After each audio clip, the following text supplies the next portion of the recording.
Hola a todos, voy a compartir con vosotros un sueño, una invención. Dejadme preguntaros, ¿qué pensáis? ¿Que el motor antigravitatorio es un mito? Bueno, yo voy a intentar demostrar en este vídeo que es una realidad. I am here at the University of Sydney where the mechanical engineering shop has built this incredible piece of apparatus for me. It is a 40-pound, that is 19-kilogram flywheel on the end of a meter-long shaft. Can you imagine trying to hold this out horizontally with just one hand at this end? It is impossible, okay? Now I'm gonna let go. You gonna be able to hold this at all? I hope so. Can you lift it out? Make it horizontal, hold it, hold it, hold it. Come on, just try to, I want you to hold it out horizontal. See if you can. Hold it. Oh, come on. No. What I'm gonna do is I'm going to spin this up to a few thousand RPM, and then I'm going to attempt just that, to hold it from one end and have it out horizontally.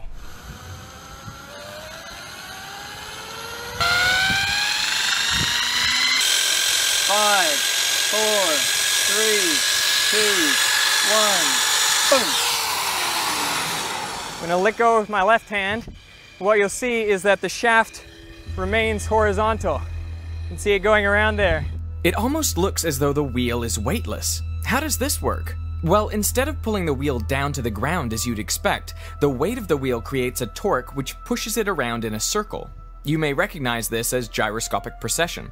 For a more detailed explanation, click the annotation or the link in the description to see my video on the topic. Here,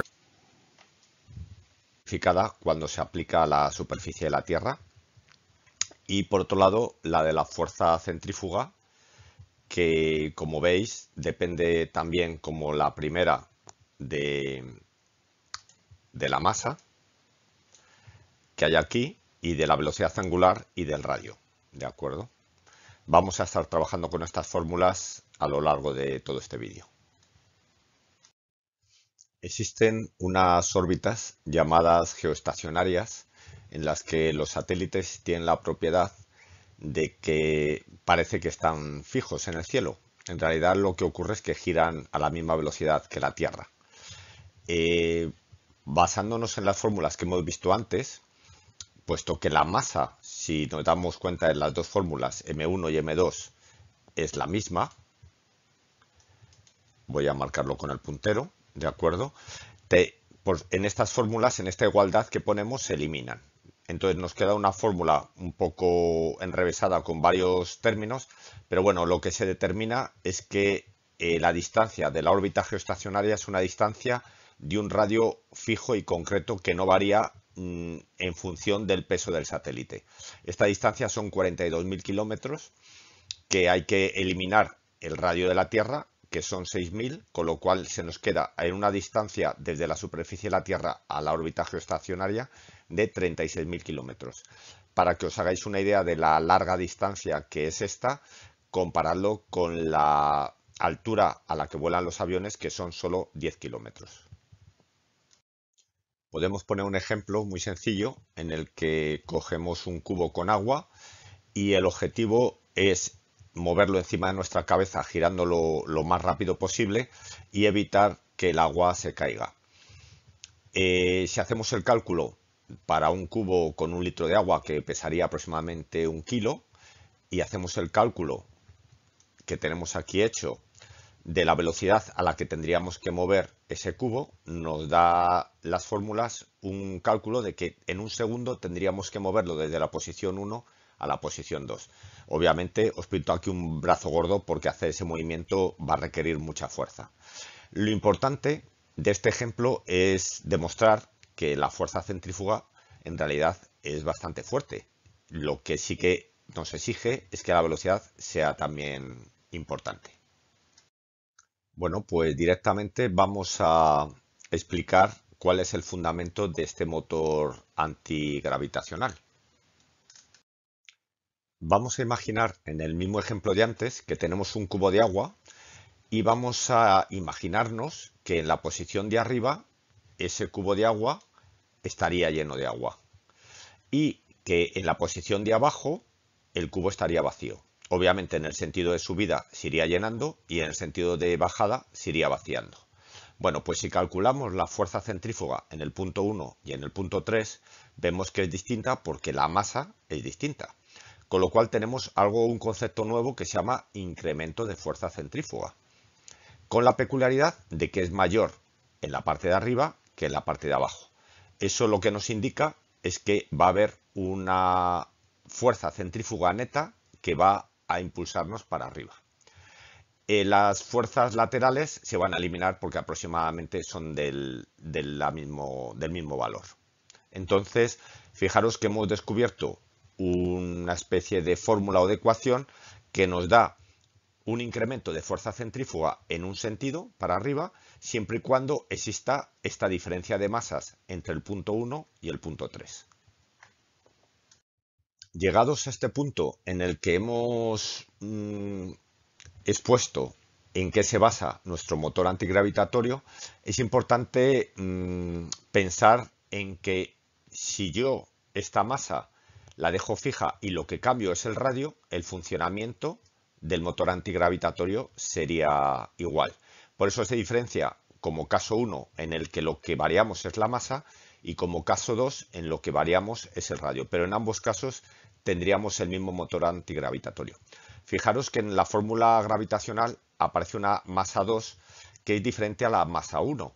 ¿Por qué? Porque la masa 2 es la masa de todo el sistema antigravitatorio, que hay que tenerlo en cuenta y que obviamente va a ser perjudicial porque vamos a tener un peso de, imaginaros, 600 gramos, 800 gramos, mientras que la masa 1 va a ser del orden de 10 gramos. Entonces, bueno, pero ahí vamos a tener un amigo que va a ser la velocidad que nos va a hacer amplificar el efecto.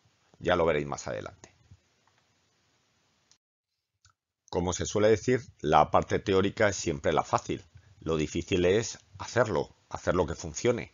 ¿Qué pensáis? ¿Que va a ser posible? Bueno, pues vamos a ver en este vídeo que no, que es viable y que los cálculos son totalmente realistas. Nuestro primer prototipo está basado en un pistón electromagnético. Tenemos una limitación, como veis, que el movimiento de ese pistón son solo 7,5 milímetros y que la masa de ese pistón son 2 gramos.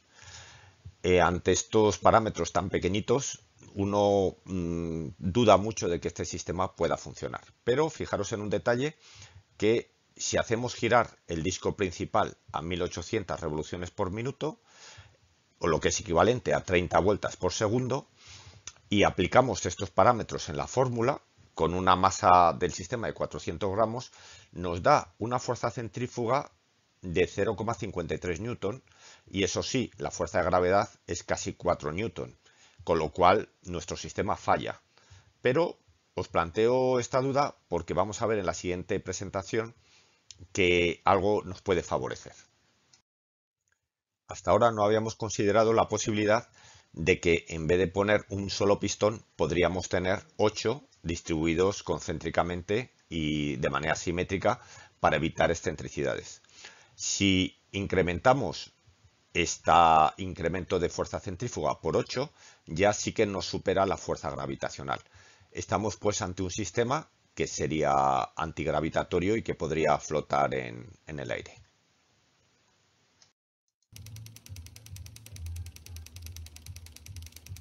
Brevemente os explico qué es cuando se pone en marcha este sistema, cuando te das cuenta de que no puede funcionar, porque el desplazamiento que se produce cuando hacemos oscilar al pistón no llega a hacer el movimiento de los 7,5 milímetros, con lo cual este sistema no va a funcionar. Luego además aquí no se ve, pero si se toca el pistón veríamos que está muy caliente. Le hemos hecho oscilar muy rápido y el calentamiento lo haría inviable. El uso, por tanto, del desplazamiento de una masa nos hace intuir que no va a ser una solución adecuada, lo cual nos hace plantear que en vez de poner un pistón vamos a tener que poner algo que gire y que no tenga ese efecto de inercia de masa. Si ponemos unos motores con un brazo que se desplace girando, conseguiremos el efecto que buscábamos de desplazar una masa de manera asimétrica a la vez que gira el disco principal. Algo muy importante que nos hace pensar es que si colocamos un motor con un giro excéntrico, va a haber excentricidades, pero hay que decir que esas excentricidades se pueden cancelar cambiando la rotación del otro motor que esté en su lado opuesto. De esa forma haremos que el sistema esté equilibrado. Es necesario comentar que hemos descartado desde el principio el colocar los motores de inercia, que llamamos, en el mismo plano que el motor de tracción. ¿Por qué? Porque, como hemos dicho, para compensar las excentricidades vamos a hacer que giren estos motores en sentidos opuestos. Eso, sumado al giro del motor de tracción principal, va a producir unas compensaciones de fuerzas centrífugas que no nos interesan. Así pues, la colocación debe ser perpendicular al giro del motor de tracción. También comentar pues, que hemos elegido unos motores en este primer prototipo paso a paso con mucha fuerza porque tienen engranajes pero muy poca velocidad. Vamos a ver que ese es un gran inconveniente para que este sistema consigamos éxito con él. Pero muchas veces, aun sabiendo que no vamos a tener éxito, le hemos elegido para enfrentarnos a nuevos problemas que tenemos seguro que nos van a surgir.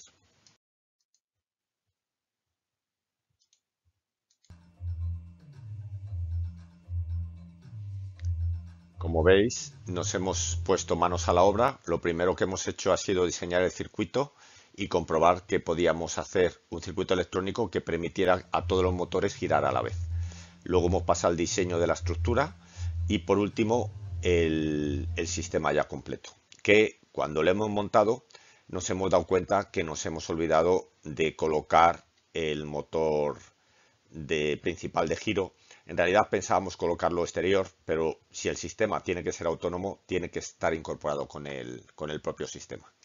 En paralelo a este desarrollo de la estructura y del diseño, es necesario hablar de la electrónica que también va asociada a este prototipo, y es que necesitamos un transmisor y un receptor, puesto que el sistema tiene que ser autónomo. El transmisor y el receptor lo hemos hecho con el procesador SP32, que incorpora una interfaz Wi-Fi y que nos facilita mucho la comunicación. Existe un montón de librerías en Arduino que trabajan con este microprocesador y bueno, le hemos añadido un display y un botoncito para poderle decir que queremos subir o bajar. Asimismo, en el receptor, usando el mismo procesador que tiene el Wi-Fi, hemos definido dos fuentes de salida digital para el motor paso a paso. En realidad, como todo el sistema está sincronizado, se podría haber puesto todo en una, pero nos hemos dado cuenta que las salidas digitales, como hay que conectarlas en paralelo, no llegaban a todos los drivers a la vez. Así que hemos decidido mantener las dos salidas digitales.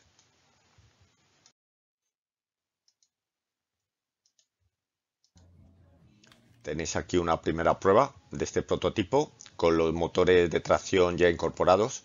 Fijaros que vamos a detectar un problema que es cuando se prueba, cuando se descubre. Realmente somos un poco prueba y error, así que a lo de hacer prototipos viene muy bien. El motor, aunque tiene mucha fuerza, no es la suficiente para soportar la excentricidad que le produce la pila. Y bueno, es un fallo que detectamos al ponerlo en funcionamiento. Nos ha venido muy bien porque otra cosa que hemos descubierto es que nos hace falta un software que os comento aquí que se llama FreeTOS, que lo incorpora Arduino y que nos permite estar mandándole comandos al receptor y evitar que se pare el motor mientras recibe estos comandos. Comentario brevemente de esta librería de programación en tiempo real que tiene Arduino y que nos permite, si os fijáis, en la parte del transmisor mostrar en el display la velocidad que estamos mandando, que es una tarea muy sencilla, pero la que sí que es importante en el receptor es que por un lado recibimos datos y por otro lado estamos mandando instrucciones al motor sin que se interrumpa el proceso de rotación. Por eso es tan importante esta librería que estamos utilizando aquí. Pues bien, a pesar de que hemos mejorado muchísimo el diseño, tanto en hardware como en la electrónica, ya sabíamos que iba a ser un fracaso este diseño. ¿Por qué? Porque la velocidad, si os fijáis, si hacemos los cálculos con la velocidad de 7 vueltas por minuto, que es bajísimo, nos da una fuerza centrífuga de 0,0026 newton. Ni en el mejor de los casos que pusiéramos 4 motores paso a paso, llegaríamos a los 5,88 newtons que nos van a hacer falta para que el motor sea antigravitatorio. Pues bien, decididos a experimentar con nuevos motores, encontramos uno que el objetivo es que sea ligero. Bueno, es de tecnología bipolar, lo cual nos va a obligar a usar un nuevo driver. Tiene una precisión de 0,9 grados, nos hubiera gustado más encontrarle de 1,8 porque podemos sacar de él más velocidad. Y bueno, la resistencia del bobinado es 20 ohmios, que es bastante alta para este tipo de motores. El torque lo desconocemos, hemos mirado en internet y no lo hemos encontrado, así que necesariamente vamos a tener que probar en él.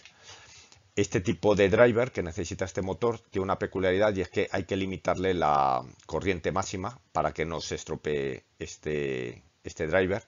Eso se hace ajustando este potenciómetro. Y bueno, aquí en las especificaciones del driver nos dice cómo tenemos que calcular esa corriente máxima.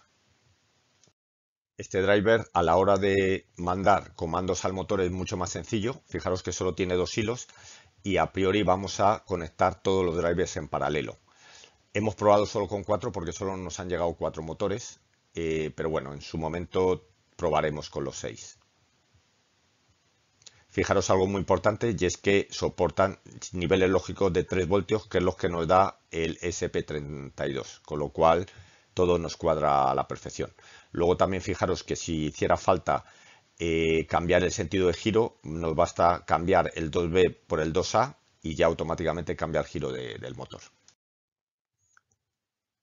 Como podéis comprobar, nos gusta siempre probar todo antes de montarlo, y en este caso hemos hecho el prototipo de ver a qué velocidad máxima podemos conseguir de estos motores. Fijaros que aquí un pequeño error es que lo hicimos sin el brazo y el peso, con lo cual conseguimos más velocidad teórica que luego en la práctica, porque no es lo mismo un motor que gire en vacío que luego con el brazo y el peso. Pero bueno, de cualquier manera sí que es importante darse cuenta que este tipo de motores paso a paso, a medida que aumentan la velocidad, bajan mucho el torque, la fuerza. Con lo cual, bueno, es un enemigo que habrá que vencer eligiendo seguramente un motor de otras características. Bueno, pues de nuevo nos acercamos a los cálculos y a ver lo cerca que estamos de conseguir nuestro objetivo. La masa que mueve el motor paso a paso es 9 gramos.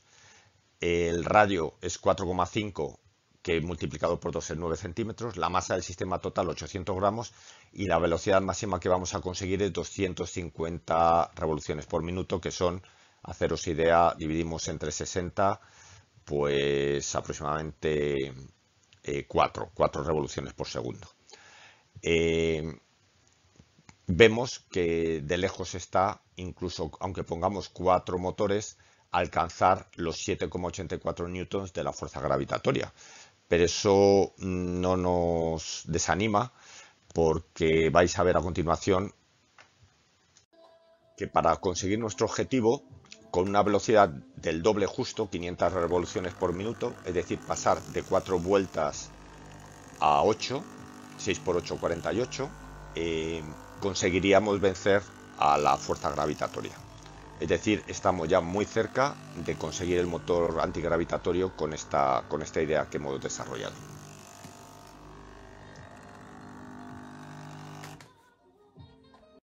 Bueno, por supuesto que tenemos todavía camino por delante, pero somos conscientes de nuestras limitaciones y por eso queríamos compartir con vosotros este vídeo para pediros ayuda, para intentaros motivar con nuestra idea, con nuestro sueño, y que aportéis vuestras ideas y vuestras mejoras y ya veréis cómo entre todos lo conseguimos. Muy importante, tanto las piezas de impresión 3D como el software que hemos utilizado está en esta página web a la que tenéis acceso y podéis ahí descargaros todo.